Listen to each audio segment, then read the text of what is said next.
الرحمن الرحيم سراكيشة الصحافة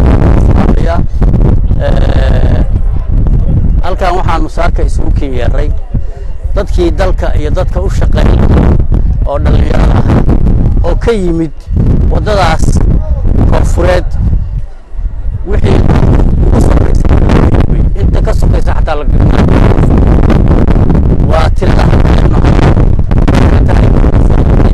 oo laga soo qabtay Mareero waa 148 nin baa dhintay oo ku dhintay buuqii meeshaas ku dhacay xabad ku dhacday Allahu naxariisto intii kale hadda halkaas ay taagan yihiin 12 controlka laga keenay marka dadkaas la isku daro waa 160 kaasina waa labadii maalmoodba intaas ay gaarayaan meeshii ugu dambeysay baan Puntland joognaa dadka ay ku socdo waxaanu leenahay ka joogeen waan uga digaynaa Puntland waxaanu leenahay anagu meeshii ugu dambeysaan joognaa controlada lagu qabto oo dadka hal la celiyo meelba meeltay ka dhowday waa ka qarash yartaa inta wadada qarashna uma hayno waxaan ku celinaa uma hayno meelaan ku xirnaa uma hayno nacfaan siinana ma hayno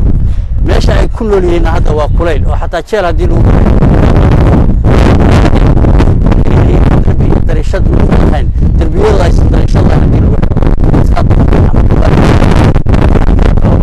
dadkii ay ka yimaadeen oo ehelka u ahaa iyo dadka Soomaaliyeed ay soo dhaxmarayaan iyo reer Puntland ay soo dhaxmarayaan inta waxaan ku codsanaynaa in la celiyo ayagana waxaan ku waaninaynaa Ilaah baa ayna abuurtay nacfigiina iyo risiqiina Ilaah baa qoray naftiina iyo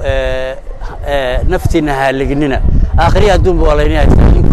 sababtoo hada ku dhimatay intaas aan ku yaray saaga